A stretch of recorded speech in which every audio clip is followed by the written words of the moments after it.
دید و شنید سے اپلوڈ کی جانے والی تیسری ویڈیو میں آپ کو برلن کے بارے میں بتایا گیا تھا کہ یہ جرمنی کا دارالحکومت تو ہے ہی، لیکن اسے ایک ریاست کا درجہ بھی حاصل ہے۔ کیونکہ یہ ایک تاریخی شہر ہے، اس لیے اس میں واقع کئی مشہور جگہوں سے جڑے پراسرار واقعات بھی اسی شہر کی عوامی تاریخ کا حصہ ہیں۔ بالکل ایسے ہی جیسے کراچی کی لال کوٹھی، لاہور کا شاہی قلعہ اور اسلام آباد کے کچھ مقامات کے بارے میں عام لوگوں کے درمیان بہت کچھ مشہور ہے۔ جرمنی میں برلن کے علاوہ شاید ہی کوئی اور شہر یا قصبہ آسیب زدگی کے معاملے میں اتنا زبان زد عام رہتا ہو۔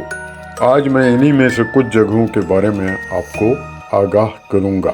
برلن کے ان مقامات میں سب سے زیادہ بدنام فرانسسکانر کلوسٹر نامی خانقاہ ہے، جو برلن کے عین مرکز مٹھے میں واقع ہے۔ یہ شہر کی قدیم ترین عمارتوں میں سے ایک عمارت ہے، جس کی بنیاد سن 1249 کے آس پاس رکھی گئی۔ اب اس کی چند دیواریں ہی باقی رہ گئی ہیں۔ اس عمارت سے منسوب پراسرار واقعات اسی خانقاہ کے ایک انتہائی ظالم راہب کے متعلق ہیں۔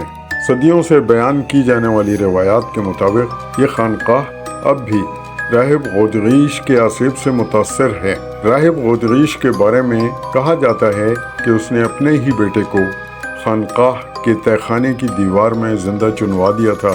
نیز 2 ٹیمپلر نائٹس کو بھی اسی کے حکم پر بڑے ظالمانہ طریقے سے موت کے گھاٹ اتارا گیا تھا، اور اب رات کے اندھیروں میں خانقاہ کے تہہ خانے کی گہرائیوں سے اس ظالم راہب کے گریہ و زاری کرنے کی آوازیں سنائی دیتی ہیں۔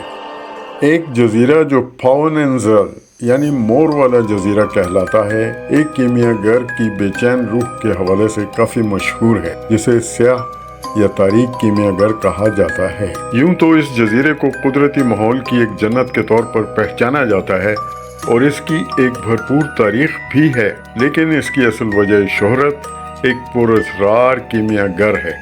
یہ شخص 17ویں صدی میں یہاں رہتا تھا اور کہا جاتا ہے کہ اس نے اپنا آخری تجربہ شیشے اور الیکسیر نامی مادے کو استعمال میں لا کر کیا۔ تاہم یہ تجربہ انتہائی تباہ کن ثابت ہوا اور دھوئیں کے کالے سیاہ بادل نے اس کی لیبارٹری کو اپنی لپیٹ میں لے لیا، جس نے چند ہی ثانیوں میں آگ کے فلک بوز شعلوں کی شکل اختیار کر لی۔ اپنی لیبارٹری کے ساتھ ہی یہ بدنصیب خود بھی جل کر خاکستر ہو گیا۔ اکثریت کا کہنا یہ ہے کہ اس کی روح آج بھی اس خوبصورت جزیرے پر ایک سائے کی طرح نمودار ہوتی رہتی ہے۔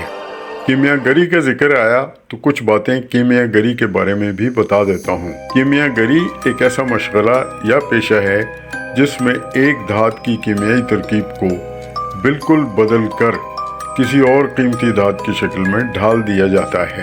مثلاً کیمیا گروں کے مطابق تانبے کو سونے میں بدلا جا سکتا ہے، تاہم ان باتوں کی تصدیق کہیں سے نہیں ہوتی۔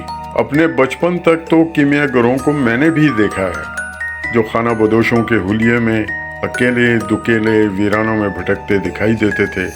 ان کے ویرانوں میں بھٹکنے کی وجہ مخصوص جڑی بوٹیوں کی تلاش ہوتی تھی۔ انہی بوٹیوں کے الاؤ بھڑکا کر اس میں دیگی لوہے کی کٹھالی، جس میں تانبے کی کچھ مقدار موجود ہوتی، ایک خاص مدت تک کنٹرولڈ ٹمپریچر میں اس طرح رکھی جاتی کہ اس میں رکھا گیا تانبا پگھل جائے۔ جڑی بوٹیوں کے الاؤ سے خارج ہونے والی گیسیں پگھلے ہوئے تانبے پر کس طرح اثر انداز ہوتی ہوں گی، اس کے بارے میں مجھے کچھ پتہ نہیں۔ البتہ یہ بات میں جانتا ہوں کہ کیمیا گری ہمیشہ ایک پراسرار علم رہا ہے۔ یہ بھی کہا جاتا ہے کہ اس علم میں کالا جادو ضرور شامل حال ہوتا ہے، جس میں شیطانی طاقتوں سے مدد لی جاتی ہے۔